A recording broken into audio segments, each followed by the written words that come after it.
Welcome back to another episode of Now Hear This Entertainment. This is a podcast for fans of the guests who appear on this show, as well as fans of music in general, and a podcast for singers, songwriters, musicians, recording artists, entertainers who want to learn more to help them grow in what they're doing. I'm Bruce Wozniak from Now Hear This Incorporated, which provides management, publicity, and related services. The show website is nhte.net and has lots from all episodes, plus links to social media and podcast listening platforms. Do be sure that you have also signed up there for the weekly e-newsletter. It will ensure that you stay in the know and get further insights into the podcast, not to mention insider stuff about me and Now Hear This Incorporated, including some exclusives. So be sure that you're on the list to receive all the content published in there every Wednesday, sent straight to your email inbox.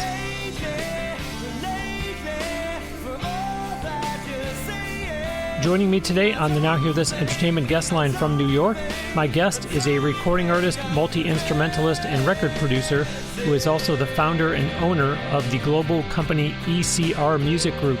He is also an activist with I Respect Music and is finishing up his own next recording project. He was the guest on episode 208 of this show, and in the 3+ years since then, there has been about 80,000 miles of touring and about 15 records with as many artists. Billboard magazine said he has, quote, a voice that was made to be heard on the radio, inspired songwriting and passionate performances, end quote. You've been hearing a song of his called Lately. Welcome back to Now Hear This Entertainment, Blake Morgan. Great to be here, Bruce. Thanks for having me. You bet, you bet. I'm happy to have you back and catch up on everything that you've been up to since you were last on the show. But let's start first by having you tell the audience all about the song that was just playing called Lately. Sure. Well, that is the first song on the first record I made, my first record. And it has another distinction for me forever, which is that it's the first song of mine I ever heard on the radio. So I was, which is an illustrious and sacred moment for any recording artist when you're driving up to a radio station to do some promos, and you and the band in the car decide to turn on the radio station that you're about to visit, and lo and behold, your song is playing on the radio, just like you always dreamed, and. It was a really special moment. I'll certainly never forget. I'll also remember that the band and the driver in the van were freaking out that we were on the radio, and they were hooting and hollering and being very loud. And I, of course, was actually asking them all to be quiet because I wanted to hear how it sounded on the radio. The producer in me was like, "The low end, all right? Is it too compressed on the radio? How's the vocal? Is it reading? Is it doing?" So. My multifaceted brain was already at work then, but everybody else in the car was just freaking out. So still a magical moment, though. And since I was talking over it during the intro and the audience couldn't hear the lyrics, just talk about what the song is actually about. Yeah, that song was really about me wondering whether or not the things that I wanted to have happen in my musical life were ever going to happen. Wow. And so it's fitting that song winds up on the radio and is the first one I hear of mine. But that's another thing that makes that particular song fond. I have fond feelings for it. One's songs are one's kids as a songwriter, and I have a special love for that song because of that. Because the songwriter was really wondering whether or not. Things were going to come together and how they were going to come together. And so it's got a special place for me. Yeah, what tremendous irony that the song brings up those questions, and then there you are celebrating it being the first song of yours that you hear on the radio amidst your bandmates yelling and cheering and you trying to tell them to quiet down, but still a hallmark moment nonetheless. Absolutely. And the poetry of that moment was not lost on me. It was lost on my band, but that's okay. It's not their poetry. They don't have to worry about that. They're allowed to think. It's okay. Good stuff. Good stuff. Well, for the audience, I'm so grateful to everyone who listens to Now Hear This Entertainment every week. Among other reasons is because I know that there are so many other podcasts out there to choose from. For example, there's one in particular that it has been a little bit since I talked about, and it's fitting that this guest that I'm talking to right now, Blake Morgan, is up in New York, because the podcast I'm referring to is from a man in that neck of the woods, that part of the country, who has had what you might call a most varied career as a composer and record producer. His name is Peter Link, twice nominated for a Tony Award on Broadway, and with a million-selling record to his credit, and winner of the New York Theater Critics Drama Desk Award. Peter Link has seen great success in film scoring, Broadway musicals, pop music, gospel, television, and he's even written ballets for the Joffrey Ballet. Now his podcast, Scattershot Symphony, is making a splash on the global stage, with downloads in more than 50 countries. Listeners all the way from Manhattan to LA and Montreal to Mogadishu can hear Peter share his life's work through a series of musical arrangements and anecdotes that inspired the music. The podcast explores topics like romance, in the episode Songs of Love and Heartbreak, or the influence that gospel music had on him in the episode titled The Gospel Truth. Sounds fun, right? That's Scattershot Symphony, the music of Peter Link. Look for it on most podcast platforms. Blake, in order to set up my next question, let's refresh the audience on your long run at Rockwood Music Hall. Sure. Rockwood Music Hall is a beautiful, elite, elegant venue here in New York, and it's really become, like, I think, a load-bearing wall for independent music in New York City. It's got 3 stages, and one of them is downstairs in this beautiful jewel of a theater. And I've had a residency there for the past 5 years, and I've been fortunate that all of the shows during the run have sold out. So it's been an incredible run, and it's been an incredible driving force in my career over these years, not including the last year with the pandemic. But prior to that, these shows at Rockwood have been an opportunity for me to try new material and bring back songs like Lately that I hadn't played for a while. And maybe most importantly, a chance for me to really do kind of a storytelling show where I play music and I tell stories, and I bring up special guests, friends of mine and wonderful singer-songwriters and artists like Duncan Sheik and Josh Dion and Chris Barron and Michael Lenhart and Tracy Bonham and folks like this who come up, and then we do these unique collaborations on stage. And it was really something I started doing sort of for myself, and then it really took off in a way I hadn't expected, and it's kind of changed some things for me in my career. It's fueled all this touring that I've been doing as well. So it's really just kind of a fantasy, a dream come true to have this long run, and the run is going to be starting up again in the fall. And I love the expression that you used. It's the load-bearing wall for independent artists, because for those of you listening who aren't familiar, Rockwood Music Hall is very much one of those vaunted venues that is kind of a step on the ladder as you're going up, and you say, oh my gosh, you played at Rockwood Music Hall? So there's nothing wrong with playing at your neighborhood bar or wherever we'll have you, but when you're starting to get to the likes of Rockwood Music Hall, Blake, I think you would say it's safe to assume that one has arrived, yes? It certainly has always felt that way to me. I mean, there's really, there really isn't another place like Rockwood in New York, or maybe anywhere in the country. And it's a place where, they're so committed to art and music there. It is a place where an emerging artist can get a late set in a small room and start putting their career together. And it's also a place where, established stars are going to do a secret show or a short advance show, and all of a sudden that night they're playing there, and everybody freaks out and rushes down. So it's really, it's a wonderful kind of amalgam of talent. But the driving force at the venue is that Ken Rockwood, who founded the place, he's always just cared about music first, and then he's cared about it second, and he's cared about it third, and artists and music lovers have responded. That's funny, because I thought you were going to say he cared about music first and the business aspect second and the such and such third and fourth and so on. And so that gives the audience a real good idea of how important the music part of the title Rockwood Music Hall is to him.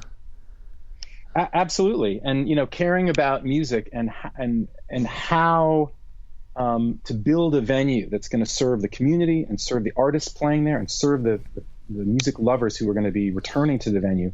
That's a pretty good business plan. And so that's really what he did. He built it with that in mind, step by step. And now it's this 3-stage conglomeration of musical performance and stage. And it's just a really wonderful thing for New York. And for the audience, I think you can hear the great respect that Blake has for Rockwood Music Hall. And Blake, I think you demonstrated that with what you did during the pandemic at a time when a lot of artists either shut down altogether or some of them simply jumped on an Instagram Live or maybe did some kind of Facebook Live or something from their couch in their apartment in front of their computer. Explain to the audience what I'm referring to that you did. Yeah, Rockwood and I organized a global live stream event from their stage with a crew and lights and multi-camera high-def shoot to try to bring my show that I do here to the folks around the country and actually around the world. We had people tuning in all over from all over the globe. But we really want to put a high-test show together with production value that would sound great, that wouldn't be somebody just sitting in front of their laptop.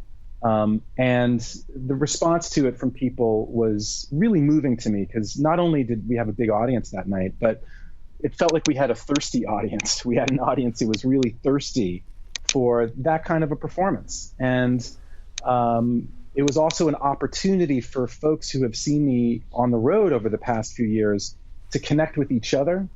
You had people in London and Portland, Oregon, and Amarillo, Texas, and Sweden all tuning in. Wow. And there was this chat box on the side of the window that, you bought your ticket and you watched me on the left, and on the right, there was this little chat box where people could actually talk to each other during the show. And I don't like people talking to each other during my show, but this was okay because they weren't, disturbing other folks and they weren't disturbing me on stage. So it was actually really lovely to see people interacting with each other because I think in the midst of real tragedy over the last year, there's also been a level of disconnection that I think most, if not all of us have felt, a disconnection from each other. And it was a powerful night, the night of that live stream, because it just felt like people actually were reconnecting through the show. And as an artist, it's a really special feeling. Yeah, I love the way that you were able to unite people that otherwise wouldn't have found each other, because here they were saying, well, we're all dealing with the pandemic. It's not exclusive to one city, one state, one province, one country. We all are locked inside, and we all happen to love Blake Morgan's music. So now we can come together and kind of exhale and give ourselves permission to have fun and have a enjoyable night, despite the fact that there's this worldwide pandemic going on around us. Exactly. And just for an hour and a half, just to relax, and, people set up little sort of, concert spaces in their homes. They threw it up on their big TV and made a couple martinis and lit some candles and actually just felt like they were out for a night, which back, last September when I did the show was just not something that was possible for people. So it brought people together who knew each other through my music, or who would normally have come to a show of mine together.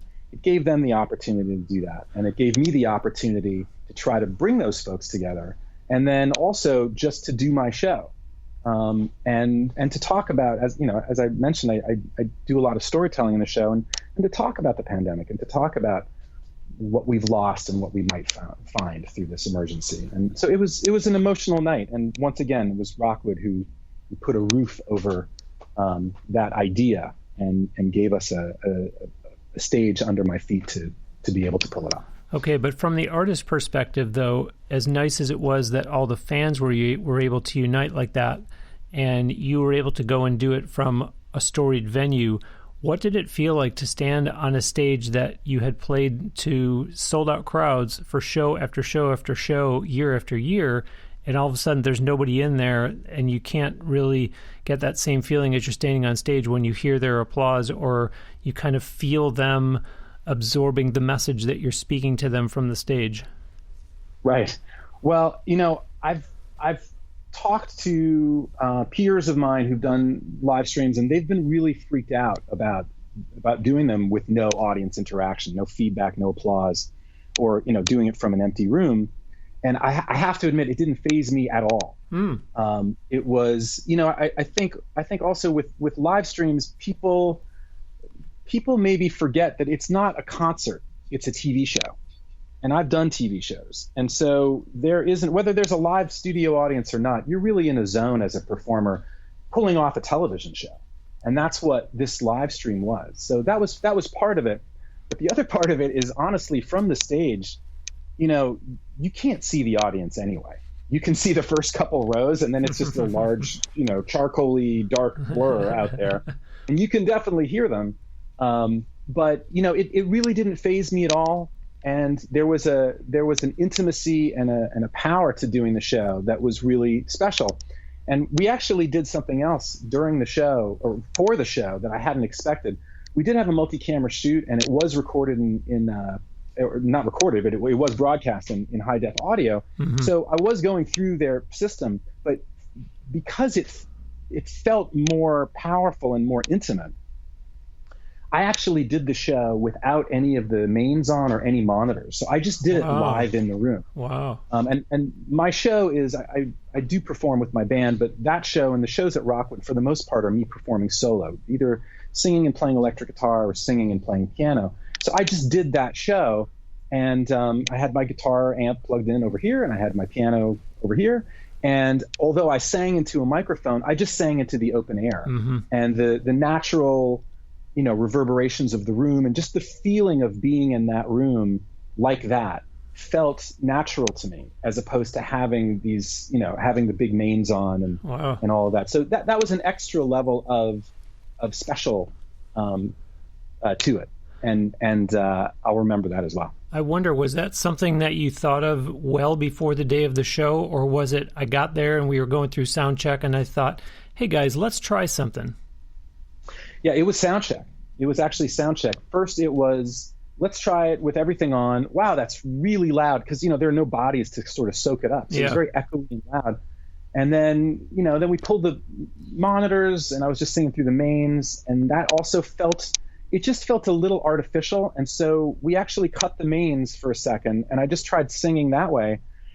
And, it felt the most natural and the most unencumbered. And so I just felt more comfortable that way. And, like anything, like any kind of performance, it's all just really about what makes you feel comfortable. So it worked great. Yeah, yeah. Well, now that we've talked about the long run of sold-out shows that you had at Rockwood and this live stream that you did from there, what about present day and, say, the rest of 2021? What are you planning in terms of live shows, be they at Rockwood or perhaps elsewhere in New York or even other parts of the U.S., because I'm guessing that international travel restrictions that are still in place would force you to just look at domestic shows right now, by the way. Well, I'm actually going to be doing both in the fall. I do have an overseas trip. Wow. It's following this year of no live performance in person, that is, I've got a lot coming up. My Rockwood run starts September 23rd, and that's going to run through May 19th. Wow. And then after the season premiere, I'm headed to Helsinki for about 10 days to do some television and some media in advance of a big show for an artist named Janata, who's on my label and whose new record I just produced. It just came out. And so I'm performing in her band and music directing for a big show in Helsinki.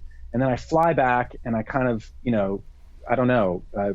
quickly throw things in the laundry and splash some water on my face and turn around. And then I head out to the West Coast for a 5-city tour alongside my dear friend David Poe, and Paul Freeman's going to be opening up for us as well. So and then I come back and I perform with Janata in New York, and then I do my November Rockwood show. So it's fantastic.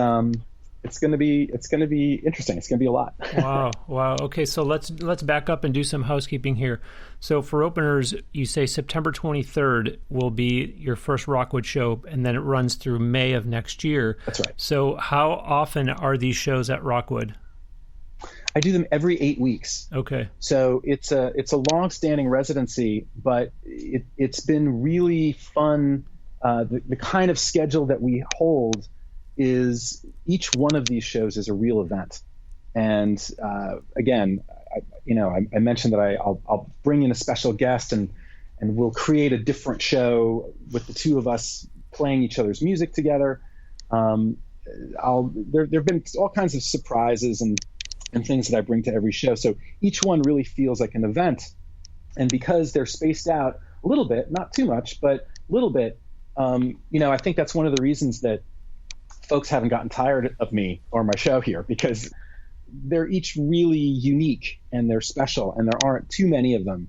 But there's still enough that give people a chance to come to several of the shows each season. So to be clear, when it's once every 8 weeks, when it is time for one of those every 8 weeks, it's one show, it's one night only. It's one night only. Okay. That's right. Okay. And then when you go to the West Coast, where specifically will those shows be? So we are going to start in Seattle. This is in October. And we're going to do Seattle and then Portland and then Santa Rosa and San Francisco, and then we'll finish up the tour in Los Angeles at Hotel Cafe. Okay, and I think you said that then you come back to New York to perform with Janica. Now, what venue will that be at? That's also going to be at Rockwood. Okay. That's going to be at a different stage, stage 2. Okay. And that'll be a full band show. And that's, it's going to be fun to kind of slide into that in the midst of all the stuff that I'm doing for myself as a recording artist. It's one of the things I do is I shepherd and work with the artists on my label and here in the recording studio where I'm talking to you from today. So sliding into that role and getting to be a part of her band is a really exciting part of what I'm doing right now. So there's a potential teaching moment here for anyone in the audience who is an aspiring performer that hasn't hit this point in their career yet. Blake, I'm curious as to this every 8 weeks at Rockwood. Is it as a result of, and for those of you in the audience that don't know this, there are a lot of times venues that will say, we're not going to book you on such and such a date because you will have just performed the night before or 1 week earlier. The bottom line being, they don't want people saying, well, I'm not going to pay to see this person on this night at this venue because I can see them the night before for, half the cost, or doing a free show 1 week earlier. Is there anything around this whole Rockwood arrangement, Blake, that has you going once every 8 weeks, or no?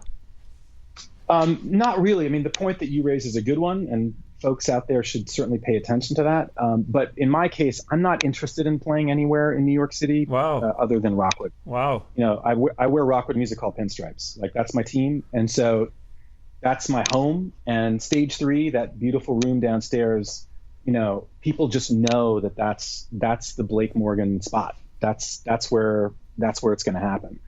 So I'm not really interested in doing a show elsewhere. There's no need. And also when you've got a long-standing concert series with the best, there's no reason to say, hey, maybe I'll mix it up and play somewhere not as late. Good point. So it's the 8 week thing. Really, it's really not about market saturation from another venue standpoint. It really has to do with two things, which is that I'm always in the midst of doing lots of stuff, producing records here in the studio. I might be on tour.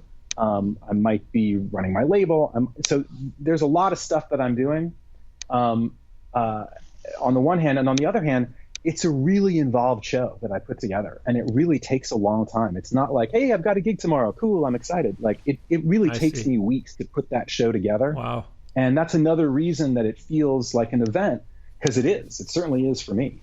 And it's become so, for the audience. So it's just not something I'd be able to do once a month, or even more frequently than that. Yeah.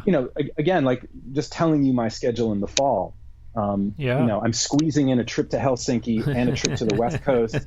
It's going to be about 10,000 miles of touring right there, squeezed in between my two Rockwood shows.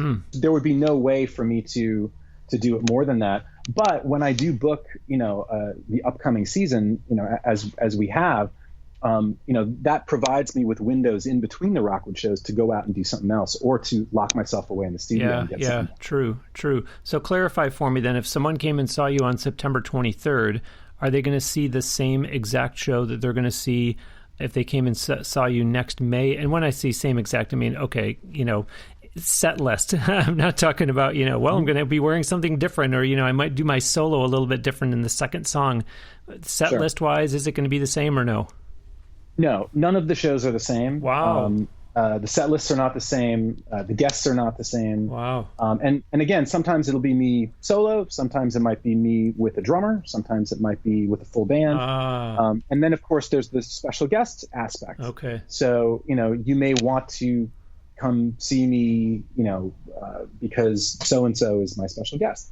But the truth is, the audience, each of these shows sells out. And they're going to continue to, which is a lovely luxury. But also, we have a lot of people at the shows who come to every show. So a lot of times people will just buy season tickets to the whole thing. Wow. And again, I think, if I did the same show every time, I think that people would like that, and they would, tell their friends and say, hey, this is really cool. But I don't know that they would come back the way that they do with this structure. Right. Because the secret of a residency or of a tour, and maybe of a lot of things musically, is to provide, the audience with three really clear things: quality, uniqueness, and consistency. And consistency is often overlooked. So, my shows are the same, meaning that they've got the same style, they've got the same general idea, they've got the same swerve to them, but they're purposefully different from each other. For me, because I need to grow and I need to change through each of these seasons, but also to benefit the audience, so that they know what they're going to expect on the one hand, but they also know that one of the things that they can expect is to be surprised. Yeah, I like it. There's a lot of artists who, if you ask them, why do you tour, they'll probably kind of shrug their shoulders and say, that's what artists do. I don't understand the question. I have to make money. And in your case, Blake, I just feel like, as somebody who, in the 3 years alone, just since you were last on the show, 80,000 miles of touring, and to do that much traveling, you have to be enjoying performing and not just doing it out of necessity. I certainly do. I do enjoy performing, and I'll underline your point even more strongly, which is that it's actually not 80,000 miles. It's actually 130,000 miles. Wow! So it was 130,000 miles of touring over just about 4.5 years, just right up until the pandemic hit. Wow! And it's about 200 shows over that span, and I did a month-long tour in Germany, and I've been to the UK several times. I mentioned a couple trips to Helsinki, and then here in the States, I've done 2 East Coast tours and a big Midwest tour that kind of touched through the South, and several West Coast tours. So I do love doing it, and there's a part of what came about over those last 4 or 5 years. There's something about it that is genuinely surprising to me. I mentioned, something you can expect and something that would surprise you. Well, that really surprised me, and it's really born from the Rockwood residency. I just hadn't really planned on this being a period of my life when I would be performing so much and traveling so much to perform. But the Rockwood residency, I started that to kind of put myself on the schedule. I work with a lot of artists, and I'm making a lot of really great music with a lot of really great folks. But there's a saying, the shoemaker's shoes always get fixed last. Yeah. And one of the things that I've always wrestled with as something of a musical polymath is making sure that I'm on the schedule with my own records and my own songs and my own recording artist career. And many of my music heroes are musical polymaths that I'm aspiring to be like, whether it's Daniel Lanois or Jason Faulkner or John Bryan, folks like this. And I've listened to interviews with them to kind of get some tutelage, and they talk about that struggle as well, about them, being on their own schedule to do their own work in the midst of doing their own work with other artists. And I think what the Rockwood residency really did for me is it put me on the schedule. So every 8 weeks, I have to do this show, and it takes me a long time to put it together, as I mentioned. So whatever I'm doing, at some point, the panic sets in, the healthy panic of like, oh my God, I got to put this show together. I'm sorry, like, can't hang out with you, can't work on your project, can't do this. I got to clear the schedule. I really got to do this now. And it was so rewarding so quickly. And then it started opening up some business opportunities where I started getting opportunities to actually take that show that I've been doing here in New York on the road. And it's been really rewarding, not just from a career standpoint, but from an emotional standpoint, to reconnect with my own national audience and my audience overseas who, I just hadn't been performing in front of for a bunch of years. And it hadn't been a conscious decision, like, I won't do that over the next stretch. It just kind of happened. Sure. Because I was working on all this other music.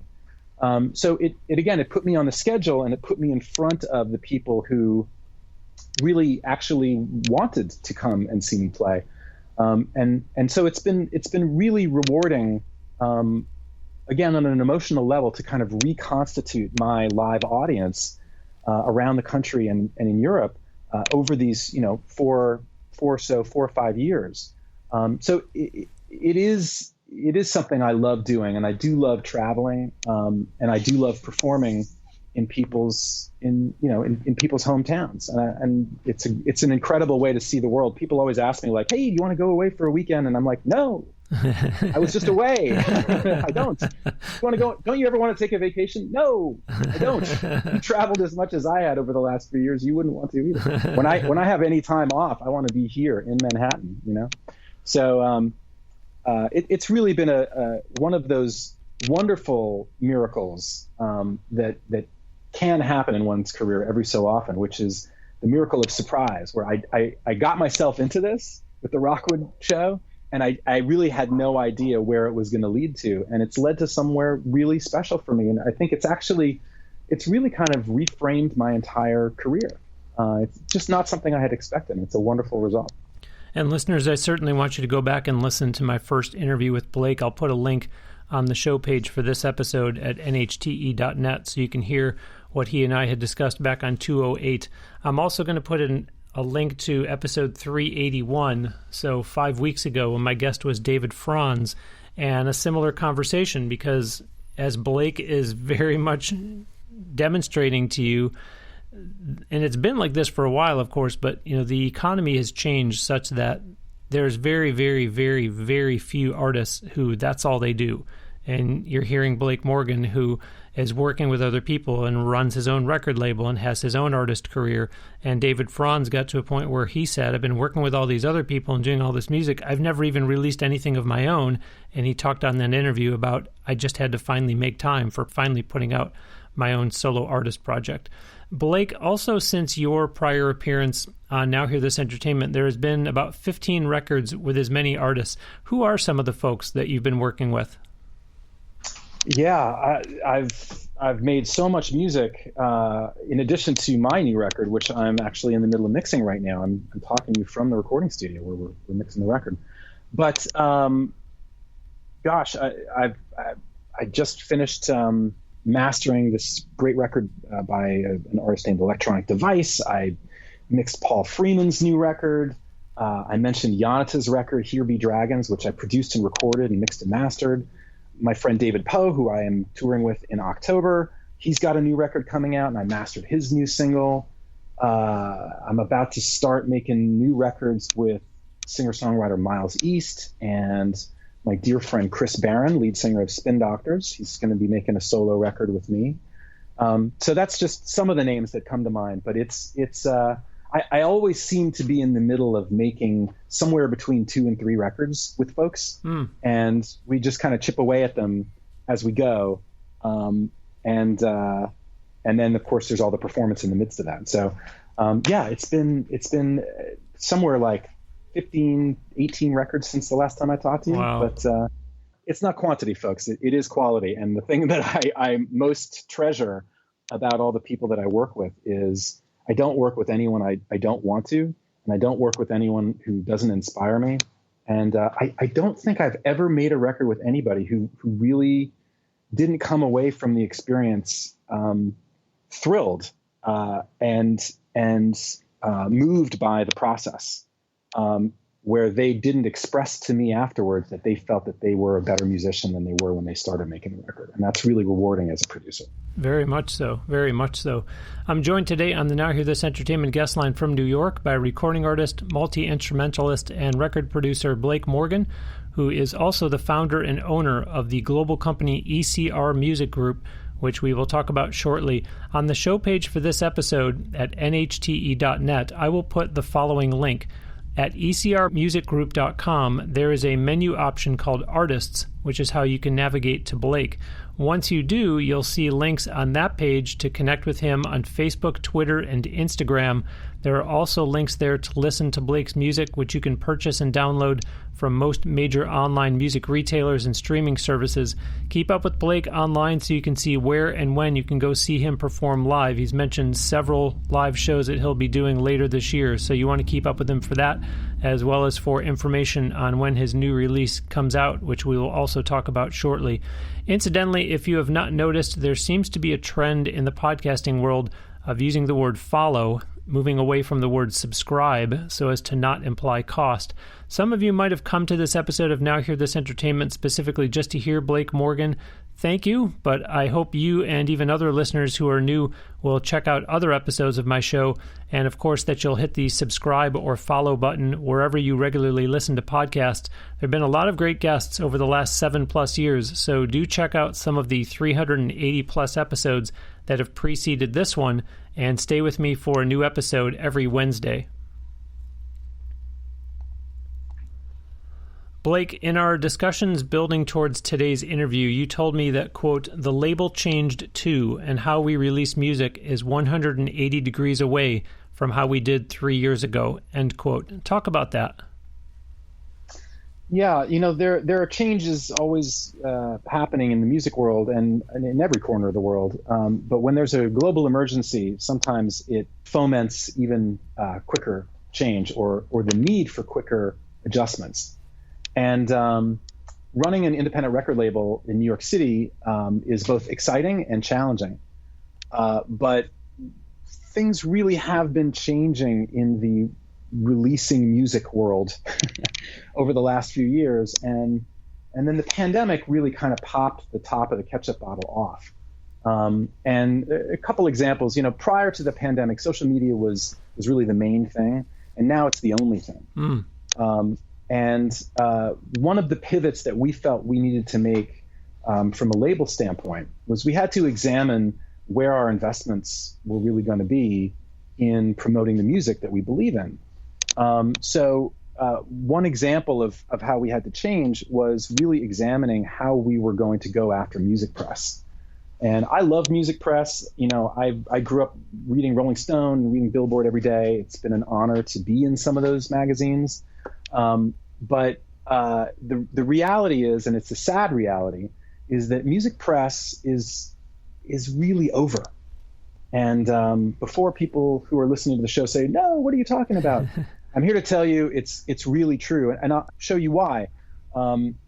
Even if you can get a great feature, a great interview, or some great coverage for a record, what these publications invariably do is they will talk about your record, if you're lucky, in a reasonably coherent article, if you're lucky, and then they'll post a YouTube link to maybe the single that you've just released or something from your new record.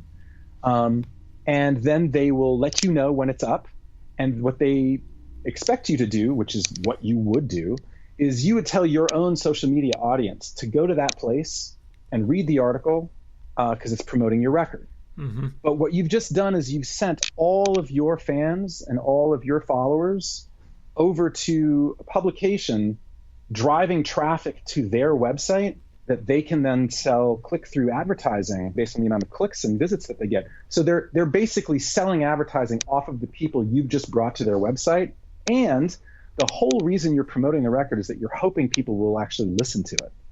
But if they go to this site and they read a few words that they've written about it and then listen to a song on YouTube, what they end up doing is they generally stop there. Sure, super fans will go on from there, but the people that you're trying to turn on are always the new people outside the tent that you could have reached anyway, right? Yeah. And so what you've done is you've just funneled people to a third-party website where you're making money for them, and then people are clicking on a YouTube link where you won't make any money.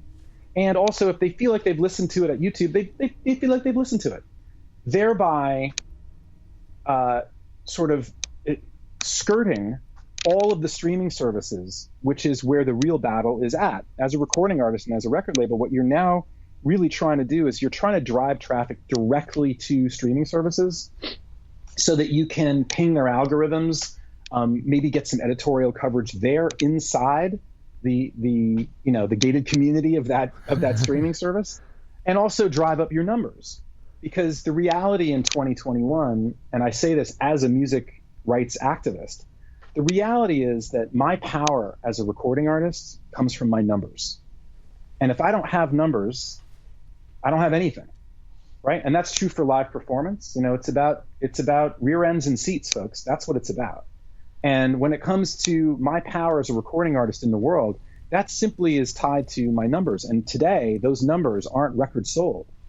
It's how many streams you get, at each of the platforms, and why and where they're at. So if you're funneling your traffic to Pitchfork or Brooklyn Vegan, two music sites I really love, but if you're funneling your audience to them, you're actually hurting your own chances of building your career, unfortunately, because you're creating an end around to what you actually need, which is that you need people to go directly to the streaming services and pre-save your single, pre-save your record, and then download it or stream it, add it to your collection so you get those saves. It's those numbers that matter the most. So it's a really sad day, honestly, in music, where music press used to be the gatekeepers, because those are the folks who knew something. Those are the cool kids in high school who grew up loving music and maybe didn't play an instrument, but they all wanted to be Lester Bangs or someone else who was cool, right? And really write about music and really care about it and really critique it in an effective way. But the truth is, the gatekeepers now are the streaming services. And although that's a game that I loathe, it's a game that I have to play. Yeah, I was going to ask you, as a business, how did ECR Music Group pivot to say, okay, we're no longer putting this big emphasis on the music press? Where did you shift your focus to instead? Well, what we did is, the way we did it was by doing it, which is by taking all of the resources and the financial investment in our own PR or hiring third-party PR in an attempt to,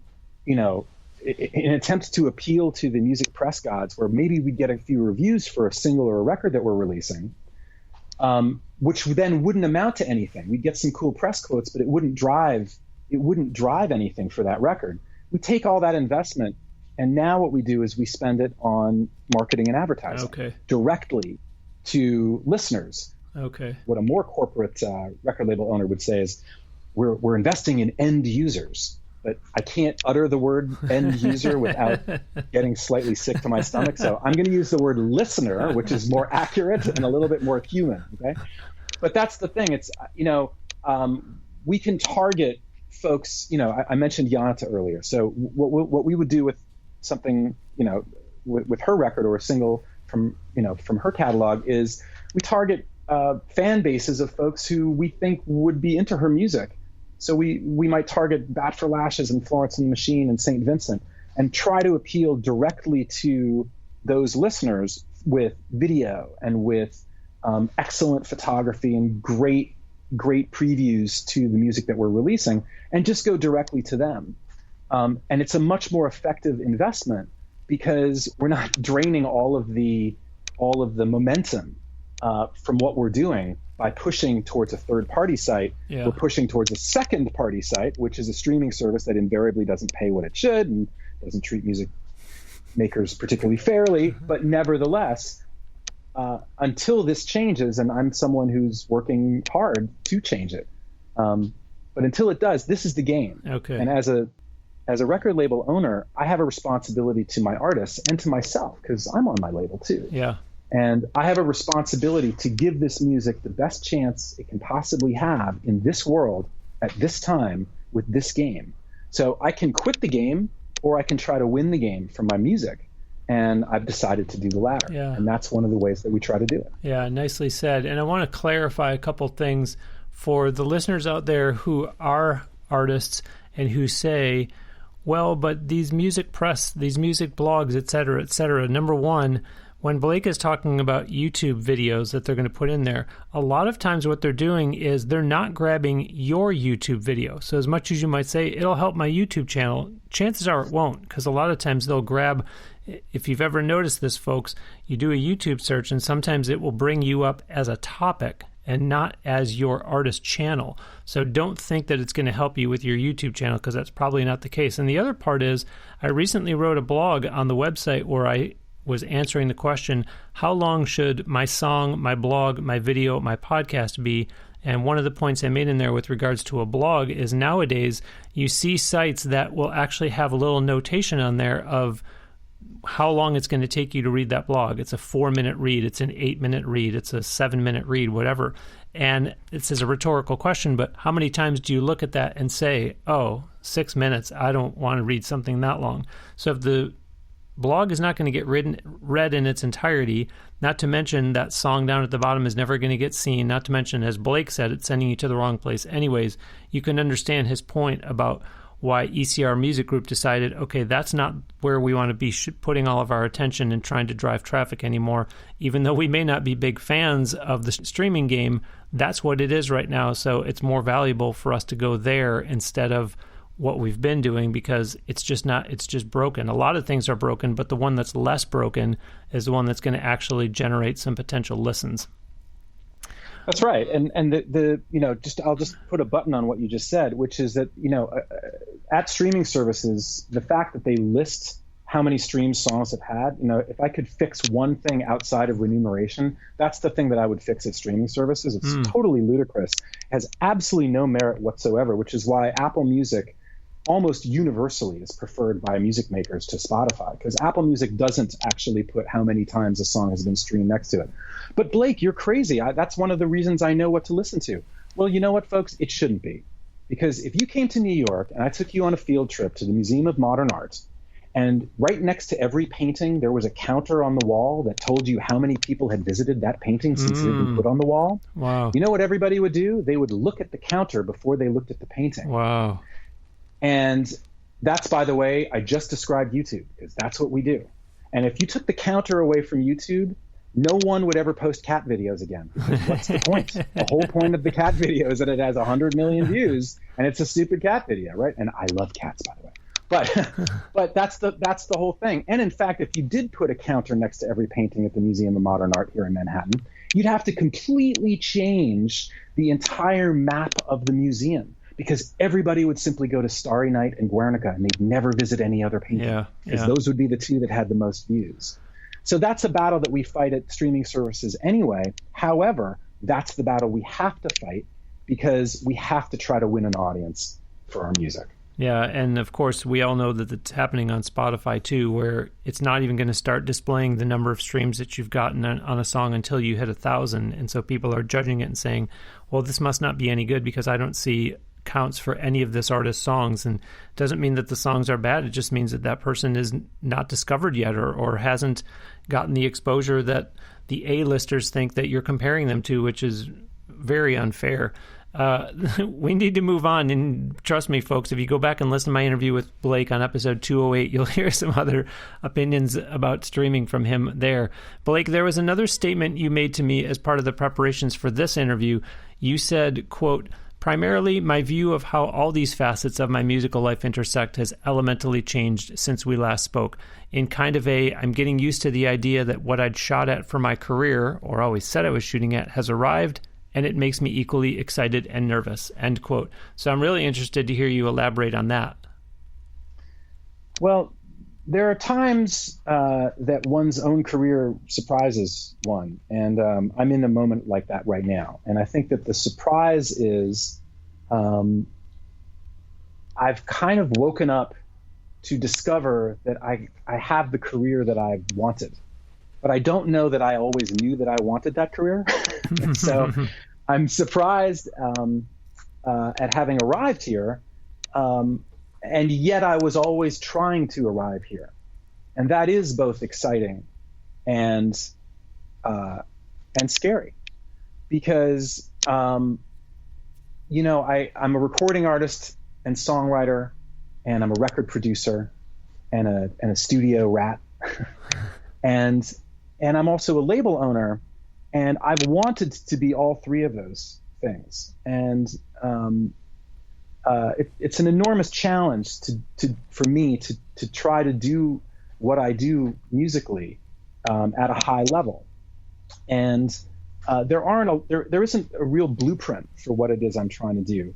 But I mentioned a hero of mine, Jason Faulkner, who is a wonderful recording artist and producer, and has made records with Paul McCartney, and he's been in Beck's band for years, and he's been in St. Vincent's band for years, and he's something of a beacon for me.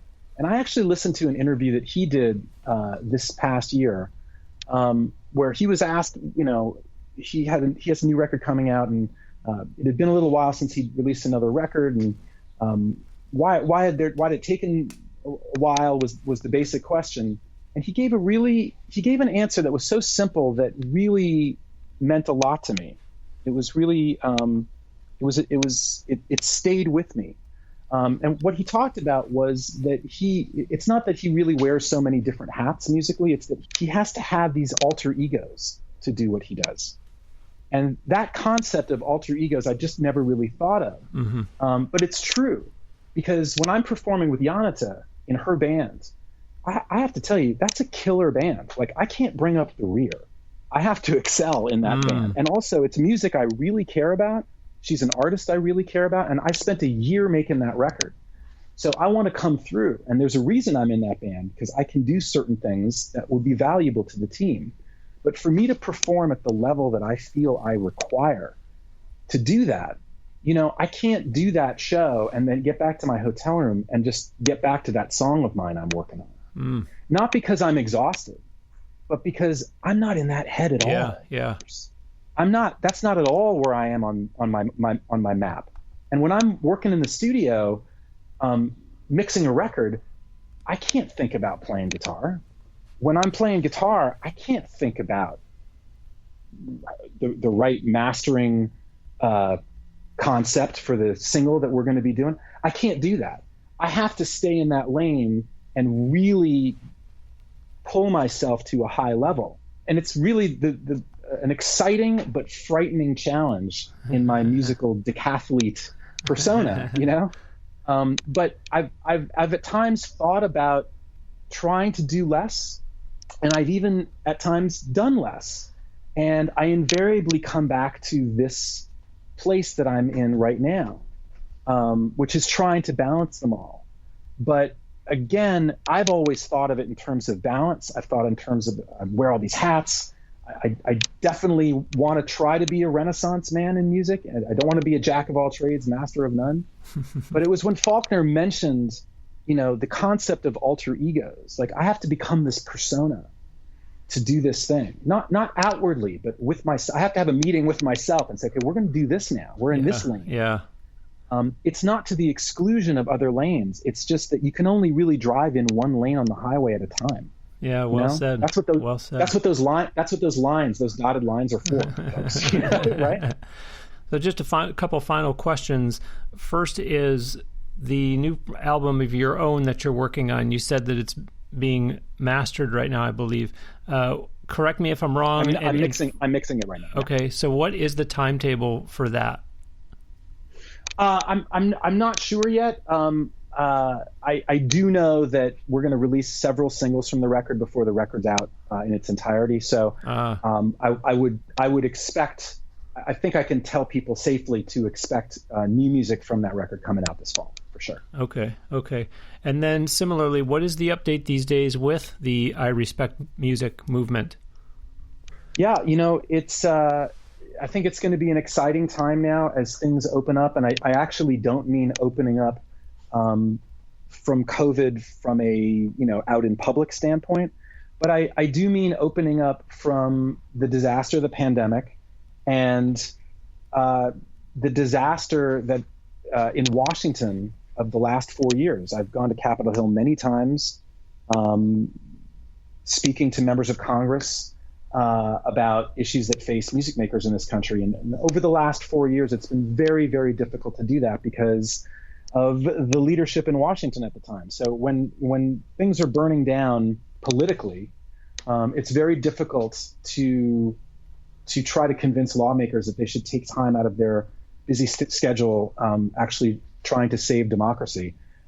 It's difficult to convince them that they should take time away from that to talk about musicians who are being treated unfairly, even though for us it's absolutely critical. Yeah, there have been some victories that music makers have won over the last 2 or 3 years. The Music Modernization Act has some wonderful things in it, has some not so great things in it, but it does have some wonderful things in it that are going to help music makers. So there have been some victories, but I'm really looking forward to being able to put the pedal to the metal now that we have some sane leadership in Washington, and hopefully now that the temperature of the country is cooling down just a little bit, so that some of these issues can get some airtime. Well, we're going to close today with another one of Blake's original songs, one called Better Angels. Before I let you go and I play that song, Blake, share with the audience all about this song, if you would, please. This is probably my best known song. It's from a record of mine called Burning Daylight. And it's one that I have not performed for several years. And at the live stream from Rockwood that we spoke about earlier, I performed this song for the first time in a long time. And it was really, it was a memorable way to kind of bring that song back into my repertoire. It's also a song that was recorded on a record that I produced for Leslie Gore called Ever Since. The great late Leslie Gore was my godmother. And I produced her final record, and she does a beautiful version of this song of her own, which I hope your listeners will check out as well. Wow, outstanding. Well, Blake, great to have you back on the show. Best of luck with everything that you have coming up this fall, a lot of live shows, and of course the new record. And we'll continue to follow you online and just continued best with ECR Music Group as well. You certainly have your hands full with so many different projects that you're doing. Thank you so much, Bruce. It's always a pleasure. Listeners, that will do it for another episode of Now Hear This Entertainment. My sincere thanks to recording artist, multi-instrumentalist, and record producer Blake Morgan. Although I will have a link to it on the show page for this episode at nhte.net, again, at ecrmusicgroup.com, there is a menu option called Artists, which is how you can navigate to Blake. Once you do, you will see links on that page to connect with him on Facebook, Twitter, and Instagram. There are also links there to listen to Blake's music, which you can purchase and download from most major online music retailers and streaming services. Keep up with Blake online so you can see where and when you can go see him perform live, as well as to get information on his new music that you heard him describe that will be coming out this year. Let me also repeat that some of you might have come to this episode of Now Hear This Entertainment specifically just to hear Blake, and I thank you for that, but I hope you and even other listeners who are new-ish will check out other episodes of my show, and of course that you will hit the subscribe or follow button wherever you regularly listen to podcasts. There have been a lot of great guests over the last 7+ years, so do check out some of the 380+ episodes that have preceded this one, and stay with me for a new episode every Wednesday. For now, that will do it for episode 386. Thanks ever so much for listening. We'll send you out today with another song from Blake Morgan. This is the one he just talked about, called Better Angels.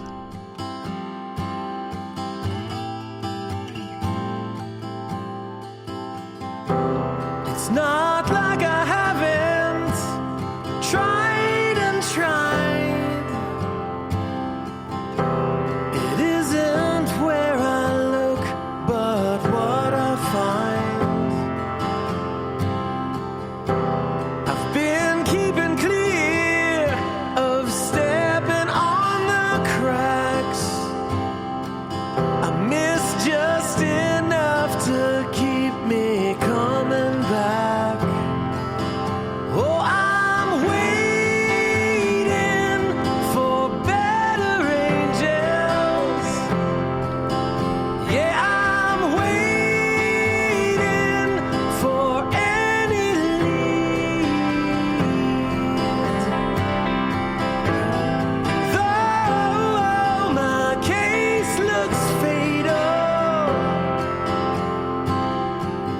still